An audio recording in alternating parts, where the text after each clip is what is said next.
Hi friends, இன்றைக்கி எபிசோடில் நம்ம காவேரி தூக்கம் வராமல் 1 மணி வரைக்கும் நடக்கிறா, தவிக்கிறா. விஜய் சார் வீட்டில் ஏதோ தவறாக நடக்க போகுது, என் மனசுக்கு தோணுது அப்படின்னு சொன்னதும் சாரதம்மா கங்காலாம் விஜய் தம்பி இருக்கும்போது அங்கே ஒரு தவறும் நடக்காது, அப்படியே நடந்தாலும் விஜய் தம்பி பார்த்துக்கோ, நீ படுத்து தூங்குடின்னு சமாதானப்படுத்துகிறாங்க.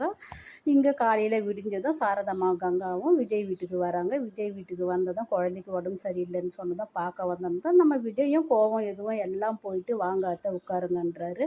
இந்த இடத்துல நடந்த உண்மையும் அம்முக்கு எல்லா விஷயமும் தெரிஞ்சு போச்சு, காவேரி தான் அவங்க அம்மான்றதும் தெரிஞ்சு போச்சுன்றது எல்லாத்தையும் கங்காவுக்கும் சாரதாம்மாக்கிட்டே சொல்லும் போது ராதாம்மாவும் மன்னிப்பு கேட்குறாங்க. நான் அவசரப்பட்டு குழந்தைகிட்ட சொல்லிட்டேன், அவள் புரிஞ்சுப்பாளா, இந்த விஷயங்களை தாங்கிப்பாளா தெரியல, நான் சொல்லிட்டேன், என்னை மன்னிச்சிடுங்கன்னு சொல்லிட்டு சாரதாம்மாக்கிட்டேயே மன்னிப்பு கேட்குறாங்க. இந்த இடத்துல எல்லாருமே எப்போவா இருந்தாலும் தெரிஞ்சு தானே ஆகணும். ஆனால் நம்ம அம்மு தான் வந்து சமாதானப்படுத்தி கொண்டு வரணும்னு சொல்லிட்டு நாங்கள் போயிட்டு பார்க்குறோன்னு உள்ள சாரதாம்மா எல்லோரும் போகும்போது அம்மோன்ட்டு போயிட்டு இந்த கட்டி பிடிச்சி முத்தம் கொடுக்குறாங்க பாரு சாரதாம்மா. ஏன்னா அவளுக்கு உண்மை தெரிஞ்சிடுச்சு, இவங்க தான் பாட்டினும் போது அது ஒரு சந்தோஷம் தானே. ஆனால் இந்த இடத்துல அம்மும் கேட்குறா, யாயினோட பாட்டி மட்டும் இல்லை, எனக்கும் நீங்கள் தானே பாட்டின்னு சொல்லும் போது அவ்வளோ ஒரு முத்தத்தை கொடுக்குறாங்க.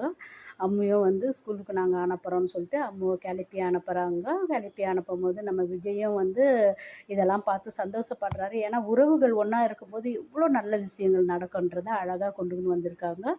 பெரியம்மா இருக்கிறோம், பாட்டி இருக்கிறோம், சித்தி இருக்கிறோம், உங்களுக்கு எல்லோரும் இருக்கிறோம், இனி நீ கவலைப்படாதுன்னு அவ்வளோ சீக்கிரம் பாப்பாவும் சாரதா காவேரி கிட்ட நீங்கள் தான் அம்மானும் சொல்ல போகிறது இல்லை என விஜய் சொல்லியிருக்கிறாரு. ஆனால் இந்த இடத்துல சாரதாம்மாவும் சொல்கிறாங்க, சீக்கிரம் உங்கள் அம்மா ஞாபகம் வந்து உன்னை ஒடியாந்து கட்டி பிடிச்சி தூக்கி கொஞ்சுவா, சீக்கிரம் நம்ம காத்திருப்போம், சீக்கிரம் நடக்குன்னு சொல்லிட்டு இது எல்லாம் நடக்கிறத பார்த்தா மகாநதி எண்டுன்னு சொல்லிட்டாங்க. ரொம்ப கஷ்டமாக இருக்குது. எண்டாகாமல் இந்த ஹீரோக்களை வச்சு வேறு மாதிரி கதையை கொண்டு வந்தாலும் நாங்கள் பார்க்க தயாராக தான் இருக்கோம். ஆனால் மன வருத்தமாக தான் இருக்குது. அப்படின்னு பார்த்தாலும் நல்ல ஹீரோக்களை முன்னேற ஹீரோக்களை வச்சு கொஞ்சம் கதையை அப்படியே இழுத்துக்கின்னு போனாலும் அது அவங்களுக்கு கஷ்டம். ஆனால் ப்ராஜெக்ட் முடியறதில் எங்களுக்கும் கஷ்டம்.